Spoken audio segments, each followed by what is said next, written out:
Have you ever watched a breathtaking movie and been shocked to find out it was low budget? Flo, I'm looking at you. Or maybe you've watched a movie that was horrible and then you find out it cost an insane amount of money and you're thinking, where did the money go? I feel less comfortable shouting out a movie that I personally hated. Sorry about that. Regardless, if you've thought about either or both of these things or even none of these things, that's what we're going to be talking about today.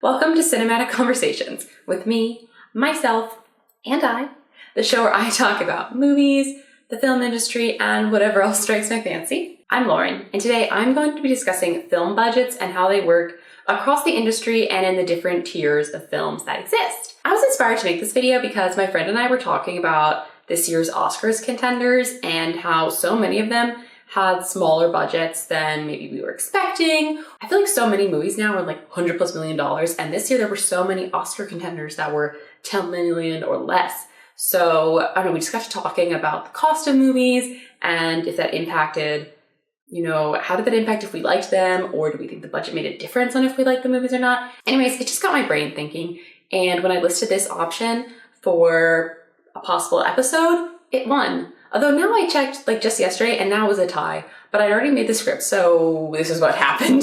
Today's episode is brought to you by me. So if you want to support me, the best way to do so is by subscribing to the YouTube channel. Thank you. You can also give it a like if you like it. You can comment down below whether or not you like it and give me some feedback as the episode continues. You can also check out my Buy Me a Coffee, which is linked down below in the description. And I think that's enough spiel, so let's just dive right in. First, we have to address, what is a film budget?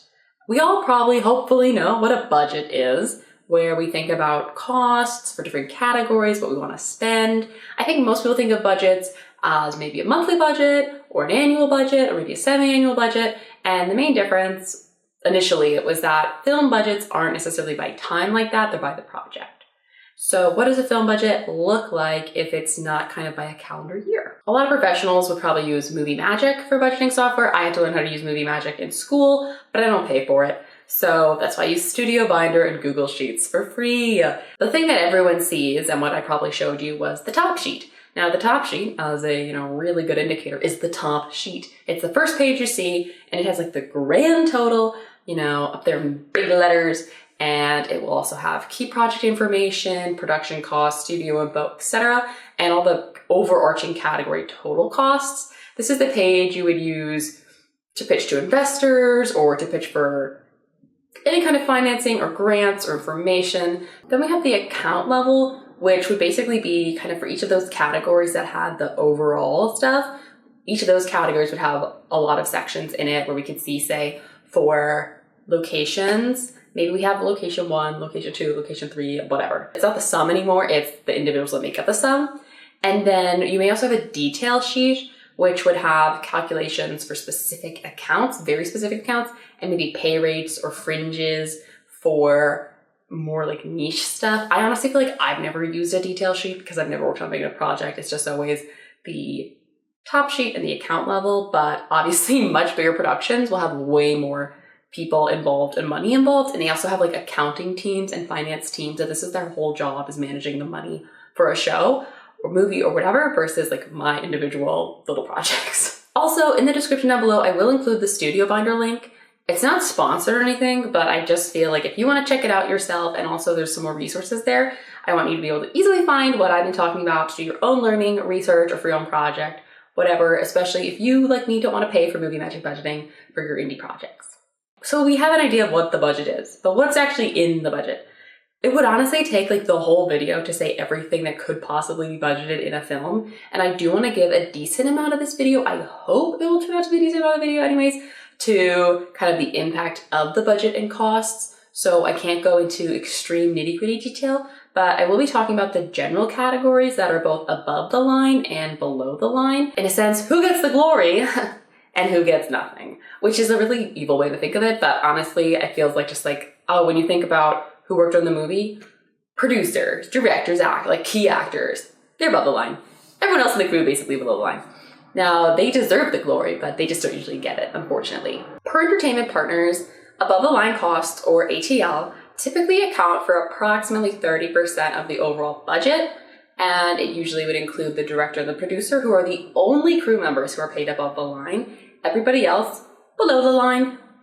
Then we would also have the principal cast. Again, these are the stars of the movie, probably also the supporting characters, but not like the rest of the ensemble, extras, more minor characters. Those would not be considered principal cast. Above the line would also include development rights, script rewrites, script work, any of that stuff, and also whatever legal rights were required to make the project, because copyright exists, IP exists, and you can't just make something if you don't have the rights to make it. So that all has to be kind of sorted out above the line. Then again, for entertainment partners, shout out to you, entertainment partners. Below the line, or BTL costs, make up about 45% of the overall budget. And this is almost everything else. I say almost because you should have hopefully noted that 30% plus 45 does not equal 100. But we'll get to that percentage later. So below the line, obviously it's the rest of the crew. So the cinematography team, the rest of the production team, the makeup team, art design, the teamsters, sound, anything you can think of that wasn't the director or the producer, they're below the line. I definitely think that people should respect below the line workers just as much as the above the line, because if there was no below the line, there is no line, right? And there's just no movie. So anyways, I will not get on a soapbox about this in this video because that's not the point. The point is just to mostly talk about the budget overall. So yeah, editing, sound, both maybe the composition as well as sound design, any ADR that's needed, all that stuff is below the line crew costs. Then there'd be equipment, which is the camera equipment, the sound equipment, all the equipment, right? Anything that you can think of to make the movie technically wise, below the line cost. Locations, as I kind of talked about earlier, transport to the locations, and that includes the people and the equipment and any set pieces that need to go, travel, accommodations, if they're staying somewhere, you know, weird, or not even weird and remote, but just anywhere. If you need to put people up in hotels or trailers or some way for people to like have somewhere to sleep and all that stuff. Catering, because food is essential. If you don't have good crafty, you don't have a happy crew, and you need the crew to be motivated to want to make a movie. So get that crafty, get that catering going. Again, as I said, like sound stuff, so other post-production would come into this. Anything you can think of, and like maybe even on a broader studio level, if there's accounting teams or finance teams from a big studio who's working on the project, and part of how they get paid or how the studio's allotting the budget is by some of the money budgeted for the particular project. It could even go towards like PTO or gym memberships or whatever, any of those kind of benefits that maybe some people are getting all the time. They might be sort of actually getting some of that funding from the projects that they're actually working on. It really depends on the studio, if it's a studio project or not, and the nitty-gritty of each individual budget. The remainder of the budget, which could be about maybe 25%, would be legal fees, super fun fees, just not the fees for the guest script specifically, but any other legal fees. Production insurance, because that's very important to have insurance for a project, and then a contingency fee, which is usually 10% of the budget aside from this 10%. So you wouldn't be doing 10% of the budget, right? Because you don't have it yet. It's 10% of the budget. And then that budget plus this 10% becomes the new 100%. But before I get into what exactly counts as a low, medium, or high budget, I just want to note that different films are going to have different needs. For example, say a movie has only one location. Unless that location is, I don't know, the Palace of Versailles, which it probably isn't, then they probably don't need as much money to go towards locations because they're only going to one spot. Versus a movie that takes place across 10 or 15 locations, that's a lot more money involved, because not only do you have to pay for all those locations, but you have to pay to get all the cast and the crew and the equipment to each of those places. Or maybe you have a B unit, but then you still have to take care of those people. So the locations suddenly become a much bigger cost potentially for this project.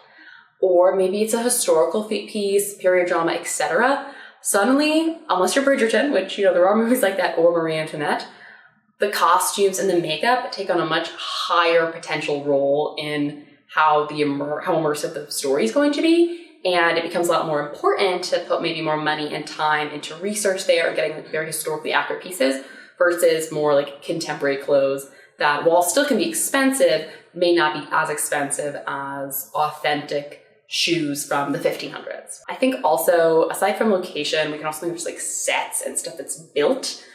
Imagine if Titanic, instead of that like beautiful ship that we see Rose C with the dramatic music, towards the opening of the movie. Instead of that, it's like some plastic looking thing. We're not impressed. We don't understand how she's impressed. Completely takes us out of it. Sets can be very, very expensive, which is why a lot of people will maybe try to get something that's on location, as location as possible, so you have to build more of a set.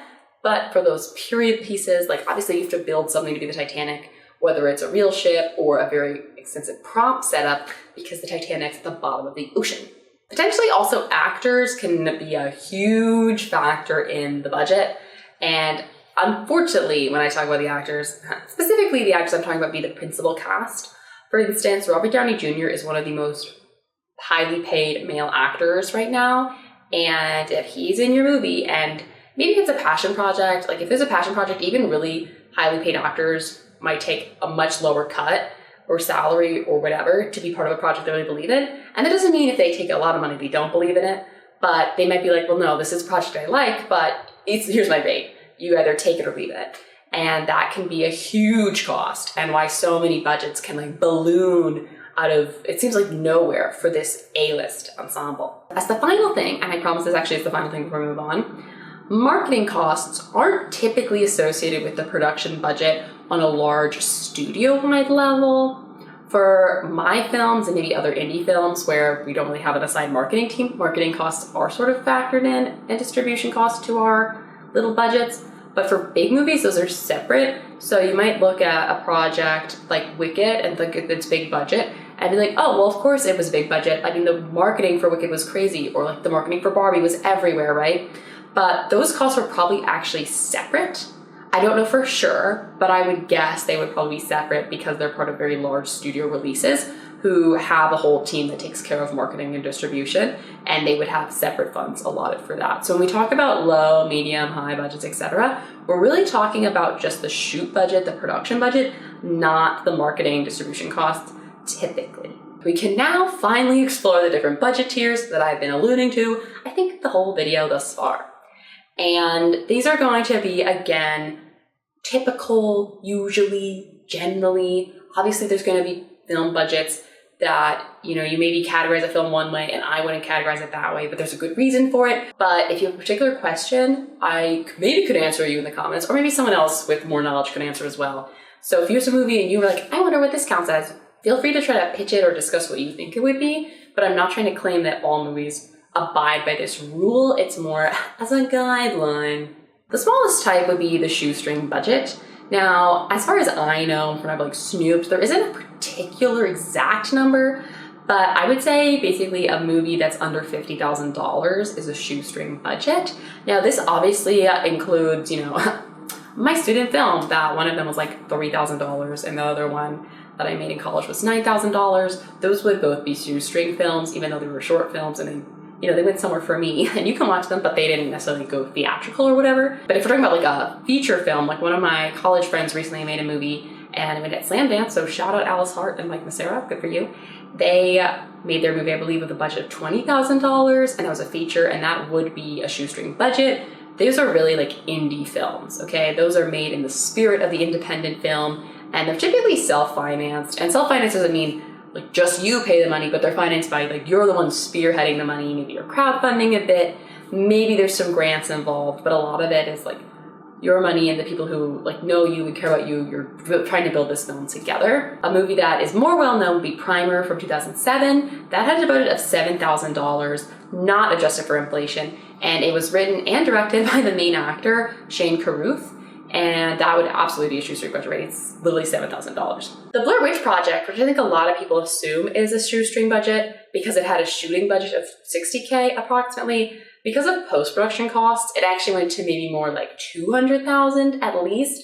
And although marketing and distribution are separate from the production budget, post-production would not be. So this film wouldn't really be a shoestring budget, although potentially it may have started out as that in the filmmaker's mind and then it got more like picked up and grew from there, but that wouldn't really be a shoestring budget, although it's kind of made to feel very obviously handheld, intimate, raw footage. It actually costs a lot of money, which is just goes to show that some things can look, very simple, but there's a lot going into it, and vice versa. Just like the power of the visual media and the story, which I just think is really cool. I'm moving on to the next category, which would be low budget. This is another sort of debated category, but generally any movie that was made for $5 million or less would be a low budget movie, which is why some people don't even really think about shoestring budgets. They're just like, it's all low. But I think that shoestring is important because of so many like very indie films that were made, whereas a movie that has like, say, $2 million is low budget. It's low budget, like overall, but like that's a lot of money to me, right? Not that I'm the only one who matters here, but for the purpose of this video, I am. And low budget films are usually a mix of self-financed, similar to the shoestring, but there's probably also some investors who are involved, definitely some grants, maybe some awards are going on. They're really pitching it to more people who are probably getting a decent amount of money. And there could even be a low budget production house or a studio that gets involved with this type of movie as well. The low budget movie that everybody's talking about, or everybody in like the movie sphere is talking about right now, would be Flow, which came out 2024 and won the Oscar for Best Animated Film. Admittedly, I have not seen Flow yet. It's been on my watch list, but I haven't gotten around to it because there were a million movies on my watch list, and I literally only watched a movie that came out in 2025 this past weekend because I've been so busy trying to watch movies that came out last year when I would go to the theater, so I'm behind. But anyways, it's a huge, huge deal. This movie was made using open source software for approximately $4 million US. The numbers I'm seeing are a little around there, some of them a little more, some a little less, but let's just say with about $4 million. And it took, I think, 5 years about to create, and it's Latvia's first Oscar, which is super cool, very exciting, and all the clips I've seen look gorgeous. I have been told that it can be kind of like a sad, bittersweet watch, and because I've been a bit sad of late, I also was like kind of avoiding it until I was not sad. I would rather the movie can make me sad, but if you're already sad and you watch sort of a heart-wrenching movie, like, you could just be on the ground. So yeah, anyways, that is, I would say, like the pinnacle of the low budget movie. Then we have another lower budget movie, which is technically above the cap, but I feel like for the sake of kind of like Oscars contenders wise, I would say it's low budget, and that would be Anora, because it had a budget of approximately $6 million. Again, it had a marketing and distribution budget of, I think, $18 million, which is a lot, but marketing and distribution are not part of the production budget. So this would still, I think, count as a low budget because it's like $1 million over low. And as you'll see from my next category, there's a huge jump. So I would say it's a low budget movie. And I mean, I thought it was a great movie in hindsight. Definitely after I first watched it, I was kind of shell shocked. I'm not gonna lie. But as I've like thought about it more since watching it, it's definitely grown on me overall. Like the first time I watched it, like the end, I was just like, which I think movies should be able to do. I think Sean Baker's very talented.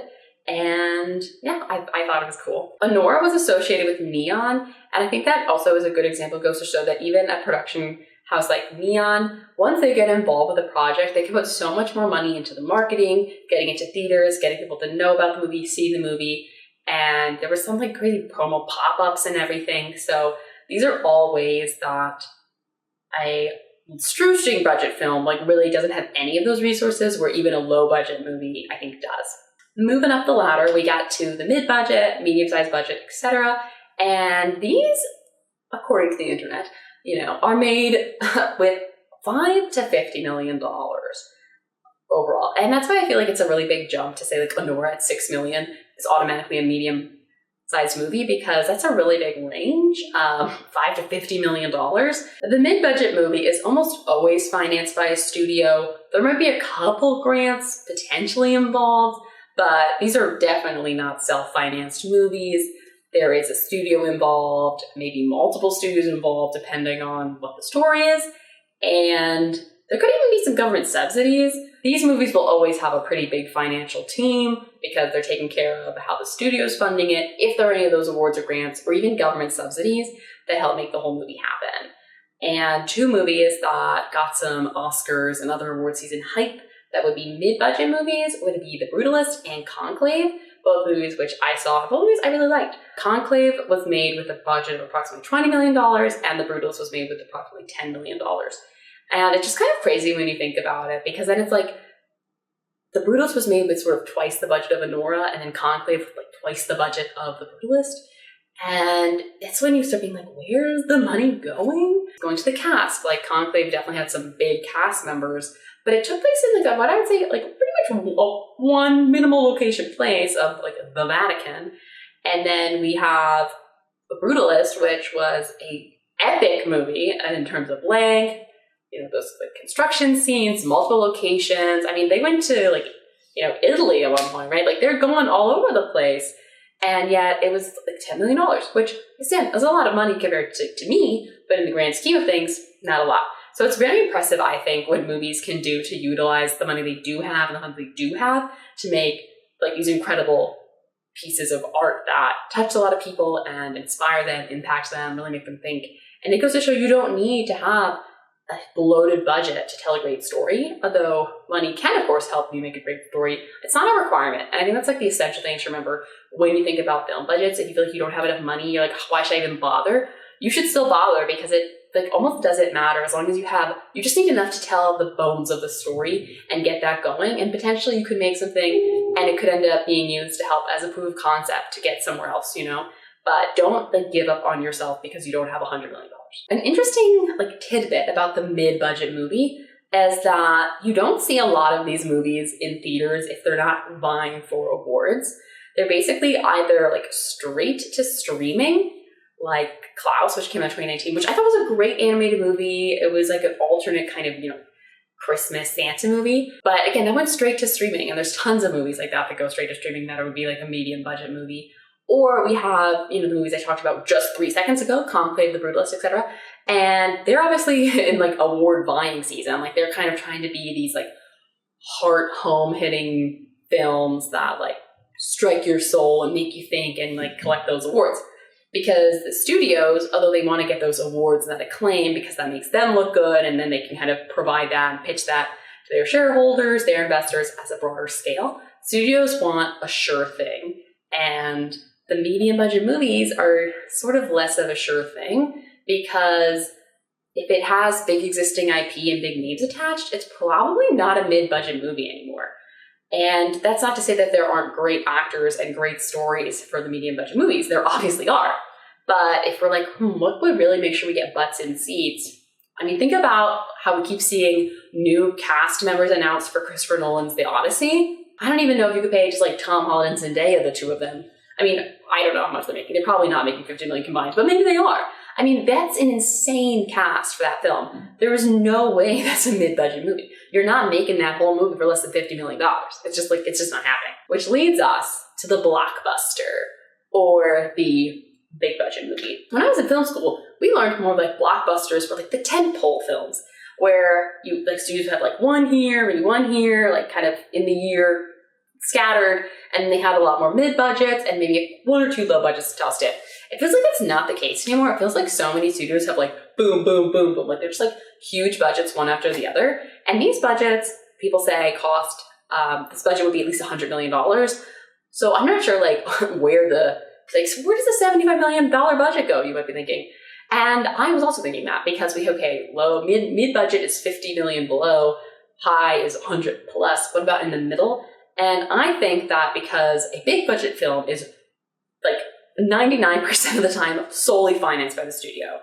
So I would say if we have kind of a budget that's in between, what I would consider to be like the delineator would be where's the funding coming from. If it's a $75 million movie and it's made with a studio, but also grants, awards, some private investing, I would say that becomes a medium budget movie. And if it's a $75 million, but it's just a studio, let's say it's a big movie because it's just studio financed. If you disagree with that, I would love to know your thoughts. But again, I don't think that's really essential for the overall point of the video and explaining budgets and like how they work. But I just thought it was interesting that there were sort of like these kind of gaps where people say, oh, this is definitely a high movie. This is definitely low. But there's this like kind of wavy interim that is a lot more, what's wavy? It's loosey-goosey. It's up for debate. To stick with the whole Oscars themed videos, Dune Part 2, which was $190 million, and Wicked Part 1, which was $150 million, those would be two blockbuster movies from the past year. And I watched both of them, and they both did really well in the box office. Obviously not because I watched them, like a lot of people watching them, but I contributed. And those are both pretty good movies. I probably liked Dune Part 2 more than Wicked, but I still really like Wicked. It's just like, they can't both equal the same in my brain. And I think it was just because I don't think I'm like a theater, snob, but I have seen Wicked, the musical, once on Broadway and once on tour. So I just have like a lot of feelings about Wicked the musical. But I thought everyone was super talented in the movie, and I was like, wow, this is impressive.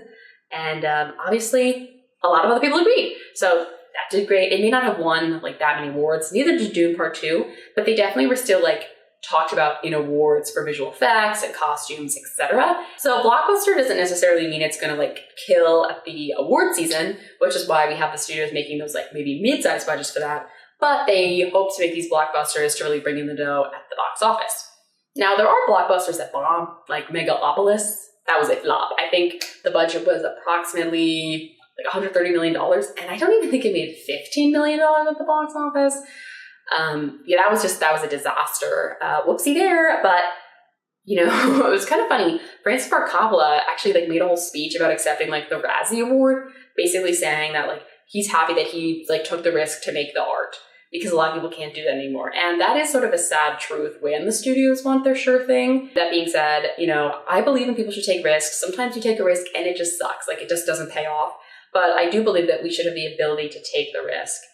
Because that's how you kind of innovate and move forwards. For a little fun fact, the most expensive movie ever made with adjustments for inflation is estimated to be Star Wars The Force Awakens. And that budget was, I think, almost $450 million. That's just like crazy to me. That's so much money. And that doesn't include like the marketing and the distribution and all that stuff. Like it was just so much money by itself. However, it paid off super, super well because it got Disney like over $2 billion in the box office. So they put a lot of money in and they got a lot of money out. However, to reiterate, more money in the budget does not equal more box office like guaranteed. Think about Megapolis. It really depends. Like, where's all that money going to? Is it going to an IP that's going to grab people? Is it going to, you know, a great location? Is it going to a bloated salary for somebody? Like these are all factors when we think about how do the budgets impact a film's success. I want to specify here that for this video, when I talk about success, I literally only mean success in the box office or success critically with awards. And that is a more like objective success. I think that there are incredible, remarkable movies that have a very certain message they want to portray. For example, I saw The TV Glow, and I think they succeed so strongly and they leave such a resonant message with audiences, but they just may not make it fully mainstream, so they don't get that kind of mainstream success, even though I think they might succeed very well at conveying their particular message and talking to the audience they're trying to talk to. But it's a lot harder to like objectively discuss and find like articles about and stats for, which is why we're going to talk about more objective numbers of sales and awards. And I just want to make that clear because I don't want you to think that if you make a movie and it's exactly what you imagined your art to be, but it doesn't like do great on the festival circuit or whatever, that it was a failure. Because if it's telling the story you want to tell, that is a success right there. But for the purpose of this video, that's not the success I'm talking about today. Box office success is typically defined as 2 to 3 times the production budget. This is just using the production budget, so that's when we think about, oh, but there's also the marketing costs. That's not really helpful for the box office sales. So if we think about that, that means the bigger the production budget, the more box office is needed to make that movie a hit. That can be helped if it's like a huge movie that people have a lot of anticipation for, that they want to come see it, or if they see the movie a lot of times. But it can also be then harder to make that number if you're spending a lot of money on something that you're not sure if it's going to work, which goes again to that sure thing idea and why the studios want to kind of continue with that. And I just remembered, I'm going to plug a video I made in this series about sequels as a great reason for, the whole sure thing idea. So if you want, you should check out that video, which I'll try to put in a card above here, or maybe it's on this side, I don't know. And you should check it out. Additional reminder, marketing and distribution costs do not count in this, which is why, again, when you see a film put of broke even at the box office with its budget, it probably didn't actually break even because it only broke even with the production costs, not all the other costs that are involved with the movie. When it comes to the box office, I, Lauren, think there are 3 reasons that someone is going to see any given movie in theaters, okay? The first reason I would say is someone just loves movies. They just want to see movies at the theater, like say they're like, oh, I'm available at 2 p.m. What movie's showing? They just show up and they like, I'm going to see the movie. And they'll just see a movie, right? Like, because they just love movies. Think someone who's like an AMC A-lister who actually sees 2 to 3 movies a week And when it goes up to 4, they'll actually see 4 movies a week if they can. Like they just love movies in theaters, and they just want to see whatever they can whenever it's on because they just want to see a movie. Then we have the people who maybe they're like ambivalent about movies overall, but they maybe saw the trailer somewhere for the movie, they saw ads for the movie, they saw some other marketing stuff for the movie, and they've been convinced to come check it out. You know, they're like, ooh, that looks kind of fun. You know, let's see when it's playing. So they're going for this particular movie, but they're going because of the marketing, basically, that got to them and convinced them to see the movie. Then we have the people who have an existing reason to see the movie aside from this movie. So that could be existing IP in the form of a prior movie, such as, you know, Shrek, and now there's going to be Shrek 5, I think. You know, people may want to see Shrek 5 because of Shrek. Like, they don't actually care that it's Shrek 5. They would see Shrek 10, you know what I mean? They just love Shrek. Or maybe it's not the IP in that sense. Maybe it's an actor they really love. Maybe you really love, now you watch Wicked and now you're obsessed with Cynthia Erivo. You're going to watch any more of her movies, right? You're like obsessed with her now. You want to see all her stuff. Or maybe it's the director you really like. Christopher Nolan. I really like Christopher Nolan. I like Greta Gerwig.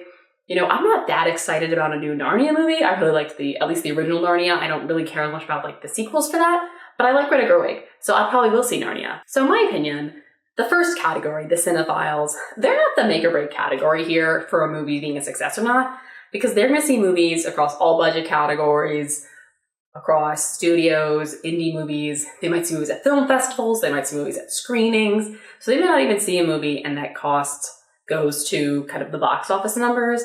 They are going to see movies, but they're not necessarily like the mass appeal, which basically means that studios have to go with the other alternatives, right? They have to either spend a ton of money on marketing and promo to get eyes on the fact that this movie exists, to get people watching. Because how many times have you heard about a movie and then you're like, when did that even come out? Or you're telling someone about a movie and they're like, I never heard that was coming.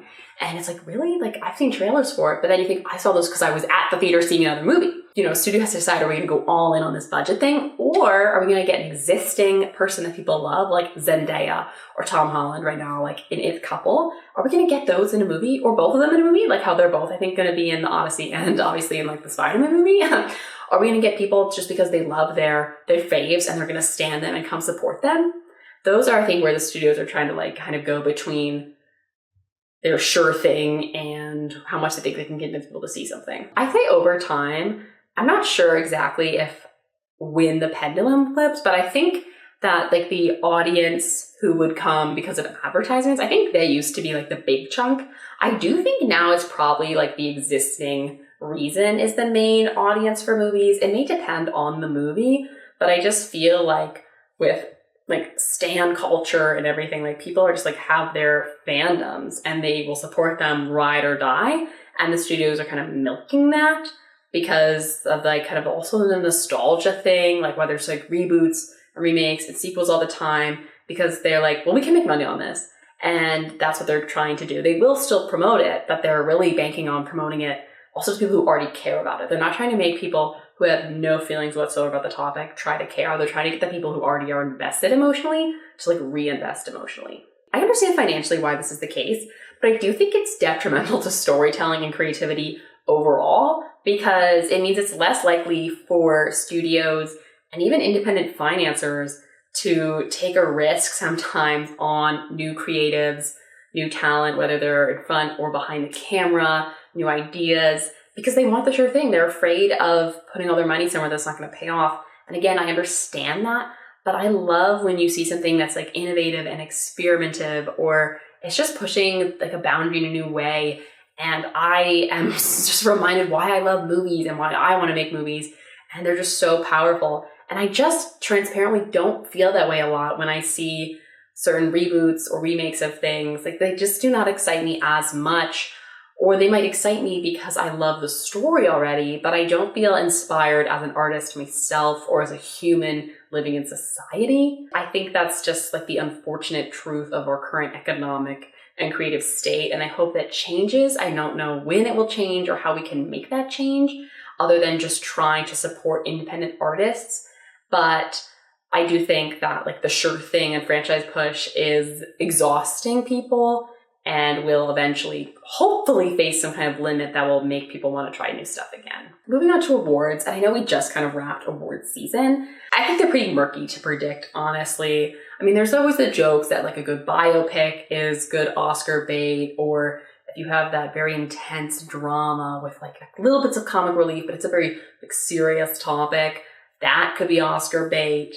And I mean, that's true, but then there's movies I feel like just come out of left field and do really well at the awards. And I kind of would have thought Nora was one of those movies, but then I actually did see an interesting article talking about how many movies where the female character was either a mistress or a sex worker of some kind, and then she went on to win an Oscar for that role or like a different role. And I thought that was very interesting because there were definitely more than I was anticipating. So maybe Nora was always sort of an Oscar shoo-in and I just didn't know because I wasn't like in that loop.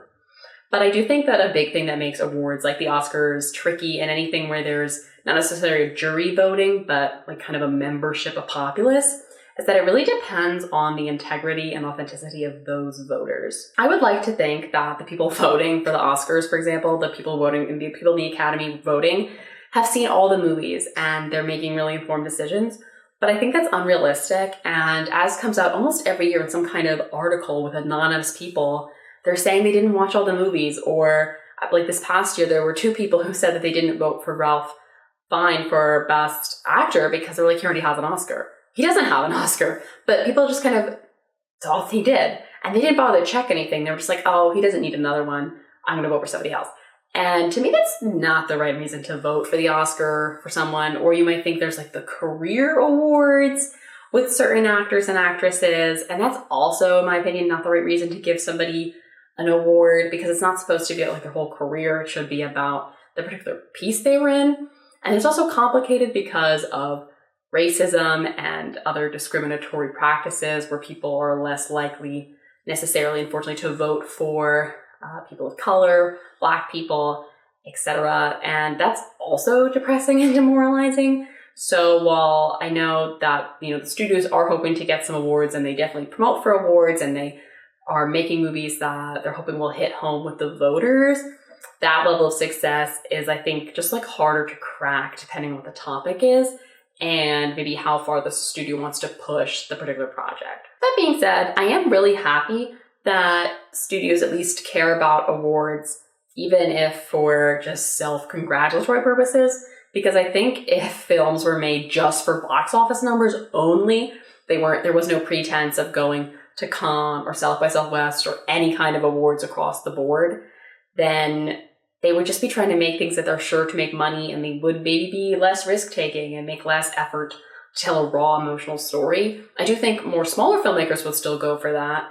But again, if the big studios didn't care about those awards and that stuff, the small filmmakers may not get any attention from winning a big award, and they may not be able to move forward in their career and try to have more money to make a bigger project in the future. So I do think they definitely are like interlocked and combined in certain ways, which is why I think that the success is a bit of a mix of box office, award season, like maybe a movie flopped at the box office, but becomes very acclaimed critically. And some movies flop at the box office and then 10, 20 years later are cult classics, and that becomes a success, but it was not a success at the time. What I'm basically trying to say is that the budget alone does not make a movie successful or not. A low budget movie can succeed in many ways, and a high budget movie can fail in a lot of ways.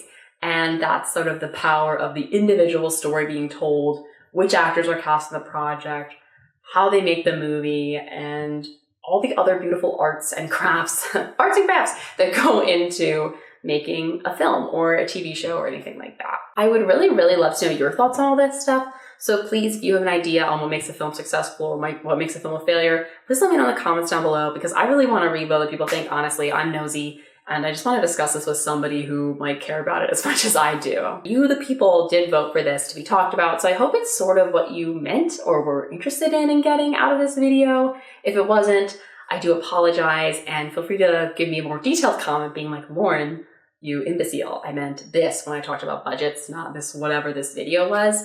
But again, I hope you found it interesting, informative, hopefully a little entertaining, and if you did, please remember to give it a thumbs up. Again, comment down below, whatever. I love the comments. And of course, don't forget to subscribe, because you don't want to miss the next episode of Cinematic Conversations or any other videos that I post, obviously. And with that being said, I hope you have a fabulous rest of your day. And again, thank you so much for watching. Bye.